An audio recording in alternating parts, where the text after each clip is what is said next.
નમસ્કાર દર્શક મિત્રો, લોકમંચમાં આપનું સ્વાગત છે। લોકમંચમાં ચર્ચા કરી રહ્યા છે રાજસ્થાનને લઈને। રાજસ્થાનમાં પણ મધ્યપ્રદેશ અને કર્ણાટકની જેમ એક રાજકીય સંકટ જોવા મળ્યું છે અને સંકટ હજી પણ યથાવત છે, પરંતુ અત્યારે પાયલોટ વગરની ગેહલોત સરકાર જોવા મળી રહી છે કે જેમ કે મુખ્યમંત્રી તરીકે અશોક ગેહલોત અને નાયબ મુખ્યમંત્રી પદ પર જ્યારે સચિન પાયલોટ હતા તેમને એ પદ પરથી હટાવવામાં આવ્યા છે। રાજકીય સંકટના ભાગરૂપે આ ઘટનાક્રમ જોવા મળી રહ્યો છે। હવે શું વિકલ્પ છે સચિન પાયલોટ પાસે પણ કે જે શું કરી શકે છે આગામી દિવસોની અંદર, અને આવતીકાલે તેઓ કીધું છે કે મીડિયા સમક્ષ રજૂ જવાબ આપશે। બીજી બાજુ ગેહલોત સરકાર માટે બીજેપી તરફથી ચેલેન્જ આપવામાં આવી રહી છે કે તેઓ બહુમત સાબિત કરે, તેમની પાસે આંકડા નથી સરકાર ચલાવવા માટે, અને એ પ્રકારની બેઠકોને લઈને પણ દોર અત્યારે જોવા મળી રહ્યો છે રાજસ્થાનમાં। રાજસ્થાનનું રાજકારણ સમજવાનો પ્રયત્ન કરી રહ્યા છે અને હવે કયા વિકલ્પો સરકાર માટે બી અને સાથે સચિન પાયલોટ માટે, તો હાઈકમાન્ડની ભૂમિકામાં શું જોવા મળી રહી છે। મારી સાથે ચર્ચામાં જોડાયા છે સૈયદ હાબીબ કે જેઓ વરિષ્ઠ પત્રકાર છે, શત્રુઘ્ન શર્મા જોડાયા છે મારી સાથે કે જેઓ રાજકીય વિશ્લેષક અને પત્રકાર પણ છે, મનસ્વી થાપર કે જેઓ રાજકીય વિશ્લેષક છે। આપ ત્રણેયનું સ્વાગત છે ચર્ચામાં। Thank you. नमस्कार हबीब जी, सबसे पहले आपसे शुरुआत करना चाहेंगे हम। ये आप क्या जी। कहना चाहोगे इस पोजीशन के बारे में, जैसे गवर्नमेंट अभी राजस्थान में देखने को मिल रही है, उस पर भी बहुत बड़ी दिक्कत देखने को मिल रही है। सचिन पायलट को भले हटाया गया है, लेकिन आपका नजरिया क्या है इस पॉलिटिक्स के बारे में, राजस्थान के पॉलिटिक्स के बारे में?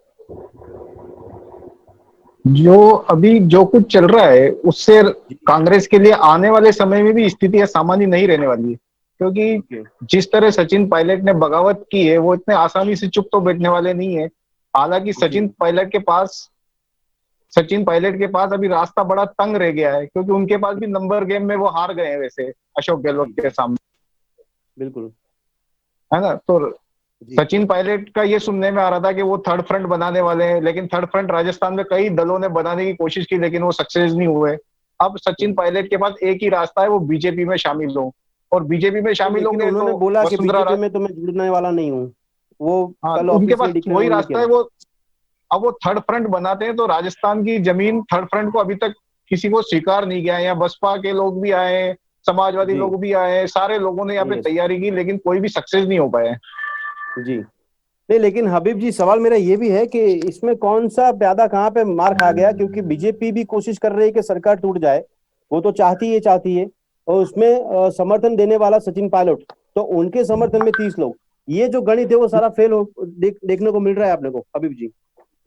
लेकिन इसमें दिक्कत क्या है सर, कि जब से चुनाव हुए तब से अशोक गहलोत और सचिन पायलट के दोनों के आपस में बन नहीं रही थी। तो जी, अशोक गहलोत बहुत ही खाटी पॉलिटिशियन है राजस्थान के, तो ऐसा तो नहीं कि उनको ये सारी चीजें पता नहीं थी, तो वो पहले से हाँ, इस बात की तैयारी में थे जी, कि आगे क्या हो सकता है। तो उन्होंने अपने नंबर गेम को पहले बचा के रखा था। सारे निर्दलीय, उन्होंने बसपा के 6 विधायकों को कांग्रेस में हाँ, मर्ज करवा दिया, है ना, और जी, निर्दलियों को पूरा समर्थन लेके चलते रहे, इसलिए आज वो नंबर गेम में जीत गए। हालांकि उनके पास अब नंबर गेम कम रह गया है।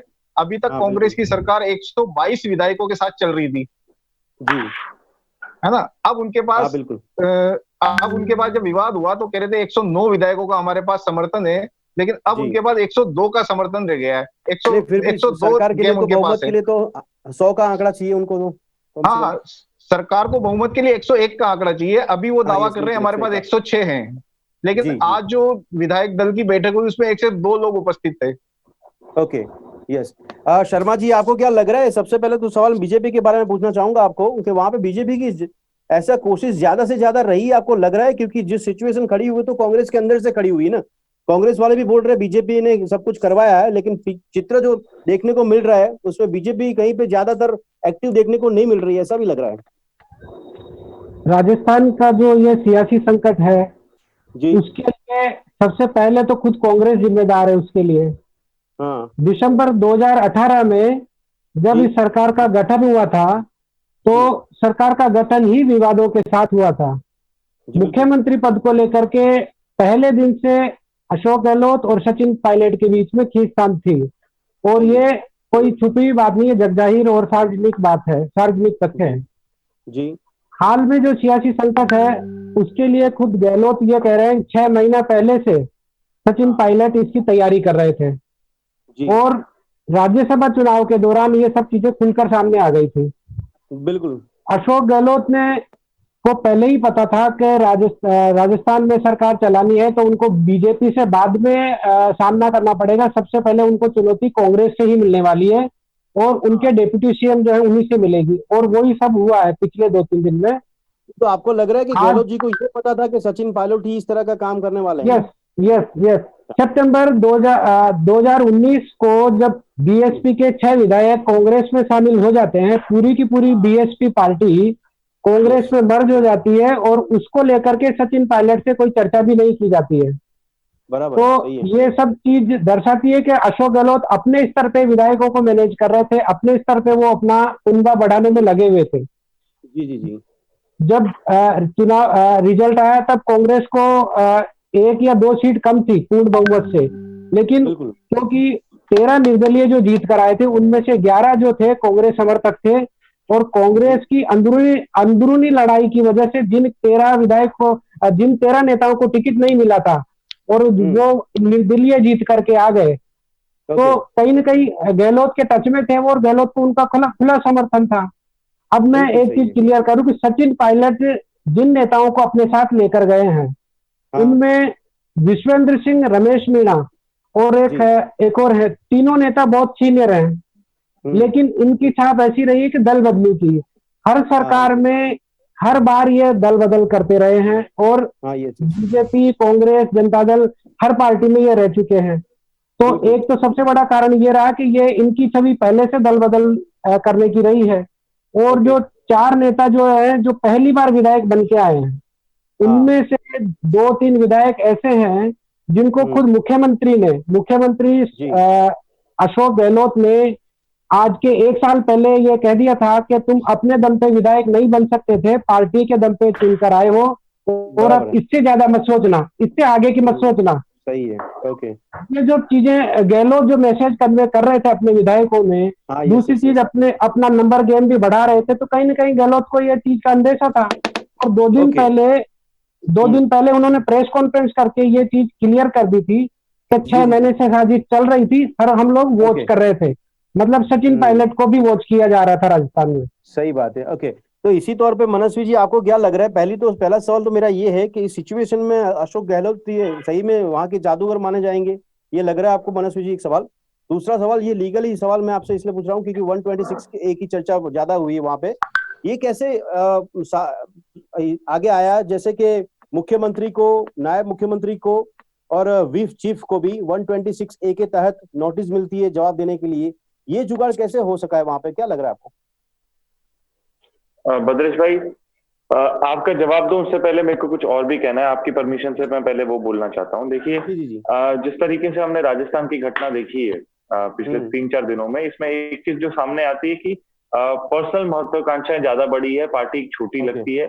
उस चक्कर में अभी एक चीज को मैं थोड़ा रेक्टिफाई करना चाहता हूँ कि जो भी लोग मैं आज पूरा दिन नेशनल डिबेट्स में था, तो वहां पे डिस्कशन हो रहा था कि सचिन पायलट से धोखा किया है कांग्रेस ने, अभी उनको सैक किया है।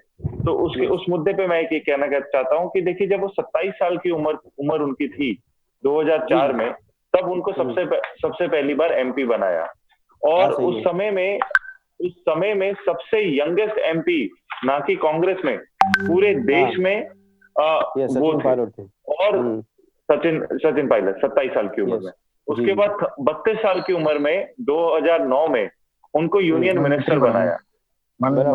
उसके बाद फिर उनका मिनिस्ट्री उनको प्रमोट किया, इंडिपेंडेंट मिनिस्ट्री दी। तो इस तरीके से क्या होता है कि जो अभी पार्टी को बोला जा रहा है, कांग्रेस पार्टी को, कि ये पार्टी ऐसी है जो युवाओं को पीछे रख रही है, पुराने लॉयलिस्ट को आगे रख रही है। तो उसके लिए मैं ये बताना चाहता हूं कि युवाओं को कभी पीछे नहीं रखा कांग्रेस ने, बल्कि कांग्रेस ऐसी पार्टी है जिसने युवाओं को हमेशा मौका दिया है। नहीं मनस्वी जी, ये इसलिए पॉइंट ऑफ व्यू आ रहा है। मनस्वी जी, आपने जो बताया उसमें सवाल ये हो रहा है कि राहुल गांधी जब अध्यक्ष से, अभी 19 से चुनाव से पहले की बात है, तो उस दरमियान से लेकर अभी तक का अगर रिकॉर्ड देखा जाए तो कई जगहों पर युवाओं को साइडलाइन किया गया है। यूं जैसे नवजोत सिद्धू का भी आप पंजाब से ले लो, तो यहाँ पे सिंधिया की बात कर लो, कि फिर यहाँ पे ये गुजरात की बात करो, अल्पेश ठाकुर की बात करो, ये सबको ऐसे साइडलाइन किया गया है या फिर उन्होंने पक्ष छोड़ दिया है? भद्रेश भाई, देखिए, एक ये सारे आपने जो बात की है, चाहे कैप्टन अमरिंदर सिंह हो, कमलनाथ जी हो, या फिर अशोक गहलोत जी हो, ये युवा नहीं है, ये ओल्ड गार्ड है पार्टी के। और इन्होंने पार्टी की बुनियाद रखी है। पार्टी जब स्ट्रगल कर रही थी तब भी ये पार्टी के साथ थे, जब पार्टी अच्छा कर रही थी तब भी पार्टी के साथ है। ये जो यंग ब्रीड है, चाहे सचिन पायलट जी हो, चाहे ज्योतिरादित्य सिंधिया जी हो, ये लोग कभी भी सरकार के बाहर नहीं रहे। इन्होंने जब से राजनीति में कदम रखा 2004 से, ये हमेशा सरकार में रहे। सही बात है जी। ये लोग पावर में रहे, पहली बार हुआ है पिछले 6 सालों में, इनको मौका नहीं मिला। और एक और चीज कहना चाहता हूँ कि जो भी लोग एक तरीके से माहौल क्रिएट हो रहा है देश में कि कांग्रेस ने कभी लीडरशिप क्रिएट नहीं की है। 14 प्रधानमंत्री अब तक देश में हुए। भद्रेश भाई, क्या मेरी आवाज आ रही है भद्रेश भाई? आ रही अपनी बात।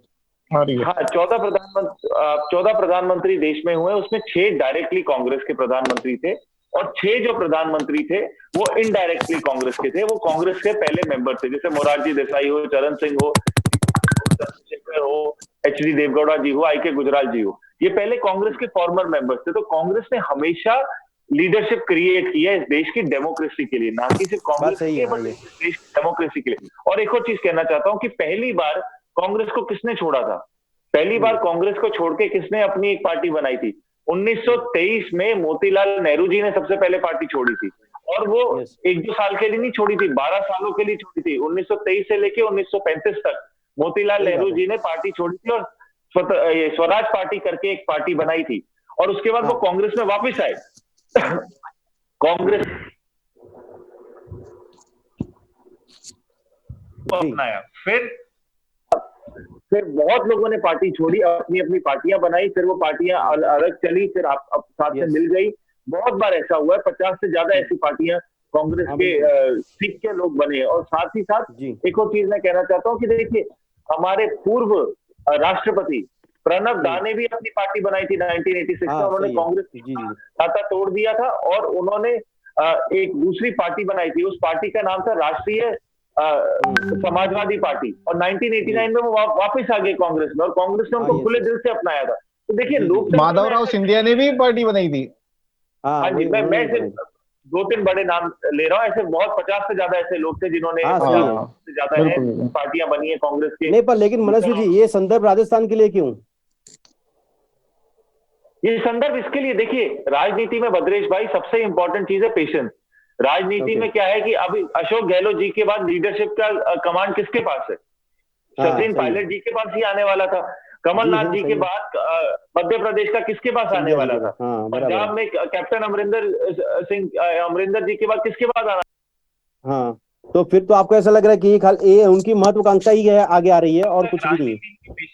देखिए, मैं एक और चीज कहना चाह रहा हूं भद्रेश भाई, हमारे प्रधानमंत्री नरेंद्र मोदी जी की उम्र क्या थी जब वो प्रधानमंत्री बने?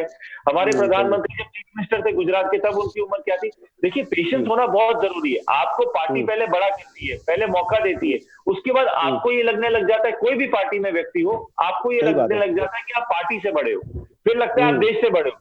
सच्चाई बात यह है कि पार्टी बड़ा होती है, उससे बड़ा देश होता है। व्यक्तिगत जो भी महत्वाकांक्षाएं होती है, अगर आप पार्टी के साथ चलते रहते तो सूनर और लेटर आपको मौके पूरे मिलेंगे।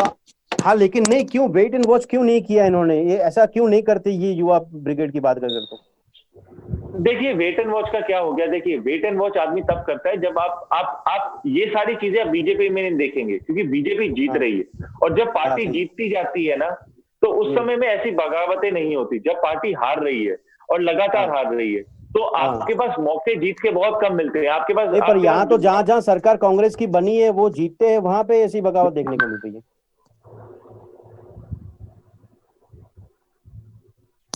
डाउट है कि सरकार छूट जाएगी, हमारा पॉलिटिकल करियर कहाँ रहेगा, क्योंकि राजनीति में सत्ता सबसे इंपॉर्टेंट है। जब तक सत्ता नहीं आएगी तब तक राजनीति आप पूरी तरह कर नहीं पाओगे, आप लोगों की सेवा नहीं कर पाओगे। लेकिन फिर भी हबीब जी ये माना जा रहा है, यस मनस्वी जी, हबीब जी ये माना जा रहा है कि हाईकमांड पे, या यानी 10 जनपद की बात करो या राजस्थान की बात करो, वहां पे अशोक गहलोत का ज्यादा चलता है, सचिन पायलट का नहीं चल सकता था, और वही प्रस्तावित हो गया यहाँ पे राजस्थान में, ऐसा मान सकते हैं? नहीं, मनस्वी जी ने जो बात कही है वो बिल्कुल सही है कि अशोक गहलोत के बाद में सत्ता पूरी, कांग्रेस की सत्ता पूरी सचिन पायलट के हाथ में आनी थी जी, है ना। और सचिन पायलट को एज ए युवा ही तो प्रदेश की बागडोर दी थी उनको, प्रदेश अध्यक्ष बना के। यस। नहीं, तो ऐसा परसेप्शन बनाया जा रहा है कि युवाओं को टारगेट किया जा रहा है कांग्रेस में, क्योंकि जो लोग कांग्रेस के बारे में अभी बोल रहे हैं। अगर सचिन पायलट को टारगेट किया जाता तो उनको उप मुख्यमंत्री नहीं बनाते, अगर उनको टारगेट किया जाता तो उनको प्रदेश अशोक अध्यक्ष नहीं गहलोत जी ने बनाते, इतना सत्ता ध्यान आने के बाद नहीं, भी आप प्रदेश अध्यक्ष नहीं रहने देते। पर आपने बताया ना कि अशोक गहलोत ने भी इतना ध्यान रखा, इसलिए नहीं तो राजस्थान में भी अभी ये 2 दिन में रिजल्ट इस क्योंकि तरह का ही उन्होंने आ जाता ना कि छत्तीसगढ़ सचिन मध्य पायलट प्रदेश। ने अपनी महत्वाकांक्षा, हाँ क्योंकि सचिन पायलट ने अपनी महत्वाकांक्षा पहले ही जाहिर कर दी थी कि मैं जब चुनाव प्रचार कर रहे थे तभी उन्होंने और उनके समर्थकों ने ये महत्वाकांक्षा जाहिर कर दी थी कि सचिन पायलट मुख्यमंत्री होंगे, जी बिल्कुल है ना। सही है। और ये अशोक गहलोत का तीसरा टर्म है और तीनों टर्म में जब कांग्रेस बहुमत के साथ जीती है वहां पे, तो हर टर्म में अशोक गहलोत के सामने सीनियर लीडर या जूनियर लीडर खड़े रहे मुख्यमंत्री के दावेदार। बिल्कुल सही है।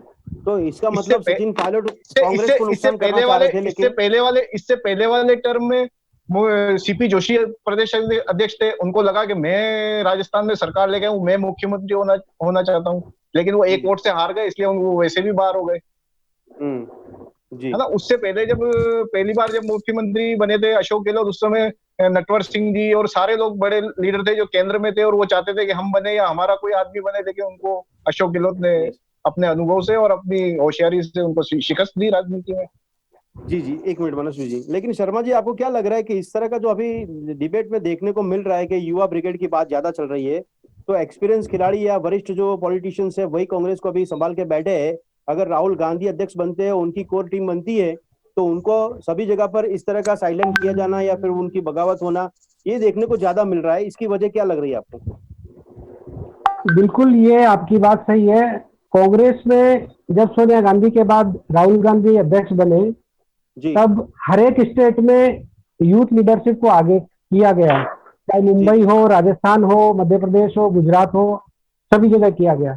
और जब राहुल गांधी ने इस्तीफा दे दिया और वापस एग्जीक्यूटिव प्रेसिडेंट सोनिया गांधी बनी, तो एक जो पार्टी का पुराना धड़ा था वो वापस एक्टिव भी हुआ, और एक्टिव होने के साथ उन्होंने पार्टी का कमांड जो था पूरा अपने हाथ में ले लिया। और उसका सबसे बड़ा परिणाम ये हुआ कि आप देख लीजिए, महाराष्ट्र में संजय निरुपम आज शांत बैठे, पार्टी से बागी होके अलग है। सही बात। मध्य प्रदेश में ज्योतिरादित्य सिंधिया, राजस्थान में सचिन पायलट। लेकिन सचिन पायलट के केस में मैं आपको एक चीज बताऊंगी, सचिन पायलट को लेकर के जो आज अशोक गहलोत ने बयान दिया है, जी उनका ये कहना था कि सचिन पायलट और उनका परिवार भाजपा से मिलकर के हमारे खिलाफ साजिश कर रहा था। जी। और राज्यसभा चुनाव से पहले special operation group Rajasthan police का जो जहां पे एफआईआर हुई थी, जी जी जी जी, उसको लेकर के मुख्यमंत्री, उप मुख्यमंत्री और कई जो कैबिनेट के मंत्री और नेता हैं, उनको पूछताछ के लिए नोटिस भेजा गया था, जो बहाना बना है। सचिन पायलट सबसे ज्यादा जो नाराज और अपमानित होने की बात कर रहे हैं वो करें, एसओजी मेरे से पूछ कैसे सकती है, ठीक है एसओजी, ठीक है जी। तो अब स्थिति यह है कि राजस्थान की आज की तारीख में, राजस्थान कह लीजिए या कांग्रेस की पॉलिटिक्स कह लीजिए, उसमें अशोक गहलोत जादूगर है। और सही बात है। आज की तारीख में उनकी सरकार को कोई चैलेंज नहीं। मैं उसका कारण देता हूं आपको। राजस्थान भाजपा के अध्यक्ष सतीश पूनिया ने यह कहा कि हम फ्लोर टेस्ट की मांग नहीं कर रहे हैं। दूसरी चीज, गुलाबचंद कटारिया जो अपोजिशन के लीडर है, उन्होंने मांग करने के बजाय उन्होंने कहा कि आप में ताकत हो तो बता दीजिए, बहुमत करिए सदन में। चैलेंज करने की बात है शर्मा जी, आपकी बात सही है, मीडिया में चैलेंज कर रहे हैं, बिल्कुल, यस, लेकिन है नहीं, वो रियलिटी देखने को नहीं मिल रही है। ठीक है, समय की यहाँ पे कमी अपने को देखने को मिल रही है। दर्शक मित्रों, चर्चा नहीं समाप्त करे, परंतु मुख्य बाबत એ છે કે રાજસ્થાનમાં સચિન પાયલોટની કાલે પ્રેસીમાં શું જાણવા મળી રહ્યું છે, અને બીજી બાજુ અશોક ગેહલોત દ્વારા જે આંકડાકીય બાબતો માટે ચેલેન્જ કરવામાં આવી રહ્યું બીજેપી દ્વારા, અશોક ગેહલોત જે છે આજે પણ સર્વદળીય બેઠક જે વિધાયકોની હોય છે એ પ્રમાણેની જોવા મળી છે, અને એમાં જોવું રહ્યું કે શું પરિણામ બહાર આવે છે। આ ચર્ચાને સમાપ્ત કરી, આ ચર્ચામાં પ્રણય ભાગ લીધો તે બદલ આપનો ખૂબ નમસ્કાર। ફરી મળીશું દર્શક મિત્રો લોકમંચમાં એક નવા વિષય સાથે, ત્યાં સુધી રજા આપશો, નમસ્કાર।